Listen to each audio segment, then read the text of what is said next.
बिनु हरि कृपा तृण नहीं डोलाए। भगवान के कृपा के बिना वृक्ष का पता भी नहीं हिलता है। तो चरचराचर जगत में मनुष्य प्राणी की कहानी ही क्या है। नारद जी भगवान विष्णु से मंगल में आशीर्वाद लेकर सुंदर शरीर को पाकर उससे विश्वमोहिनी राजकुमारी की जो मस्तिष्क में तस्वीर बनकर घूम रही है, तो उसके भाग्य में हस्तरेखा में विश्व स्तर का सुख साधन और लक्षण है। नारद जी चल पड़े पुनः उस महानगर को देखने के लिए, उस राजकुमारी। परंतु भगवान विष्णु ने कौतुक लीला और कर दिया। उस महानगर में उन्होंने एक बहुत बड़ा एक विवाह समारोह की रचना कर डाली। ब्रह्मांड से समस्त विश्व के कोने कोने से एक राजा और राजकुमार आए। एक से एक विवाह मंडप सजा हुआ है, देखने लायक ही। सुंदरता ही सुंदरता।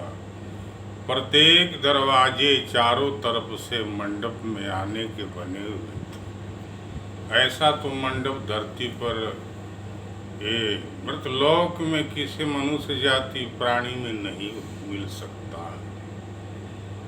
एक से एक देवता गण हजारों लाखों के तादाद में उस मंडप में विश्व मोहिनी और राजकुमारी के स्वयंवर में आए थे। स्वयंवर को देखने नारद जी को बड़ी प्रसन्नता है।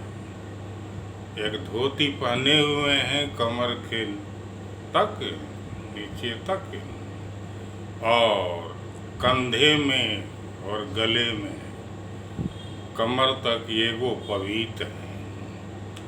माथे पर एक चोटी है 1.25 हाथ की। सुंदर सर्वांग अंग वो देखते हैं तो मन के अंदर उत्सुकता और प्रसन्नता उनको महसूस होती है कि भगवान विष्णु ने हमें बहुत बड़ा परोपकार किया है। सुंदर सा उस स्वयंवर में और राजकुमारी जो है वह फूल की माला लेके हर जगह घूम रही है। ये विधि का विधान जो है सराहनीय है। भगवान विष्णु ने एक राजकुमार का शरीर बनकर किसी मंच पर, किसी जगह पर, कुर्सी पर बैठ गए।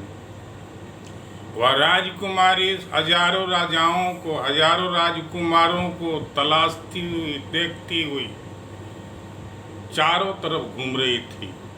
नारद जी इधर से उधर, उधर से उधर। उनके मन में एक तड़प थी, तरस थी कि कहीं मैं ये राजकुमारी के सामने अगर हो जाऊंगा तो ये राजकुमारी, मेरे जैसा संसार में सुंदर कोई पुरुष नहीं है, कोई देवता नहीं है। परंतु विधि का विधान तो किसी किसी के हाथ में होती है। और वह राजकुमारी जो है, वह राजकुमार के रूप में भगवान विष्णु जो बैठे हुए थे, उनके गले में वह माला डाल दी। नारद जी को बहुत बड़ा दुख हुआ। मेरे प्रभु का मेरे पर बहुत बड़ा आशीर्वाद, वरदान रूप में उन्होंने आशीर्वाद दिया। मेरा सुंदर शरीर कितना बड़ा सराहनीय, परंतु मैं क्या कहूँ, विधि का विधान का कोई नहीं पता लगता। भगवान शंकर के 2 गण आए हुए थे विवाह मंडप को देखने के लिए। नारद जी को संकेत रूप में कहा, नारद जी आपको मेरा नमस्कार प्रणाम है। आप ब्रह्मांड के नायक हैं, आप संदेश वाहक हैं। सृष्टि आपके बिना जो है सज्जित नहीं रहती है। आप कुएं में जाकर देख लीजिए ना अपना मुंह, कम से कम संतोष हो जाएगा। जब नारद जी ने उस मंडप के बाजू में कुआं था, जब कुएं में उन्होंने देखा उस पानी के अंदर अपना मुख है, तो बंदर सा मुख था। नारद जी भड़क गए, उन दोनों गणों को श्राप दे दिया, हे शिव के गण तुम राक्षस हो जाओ।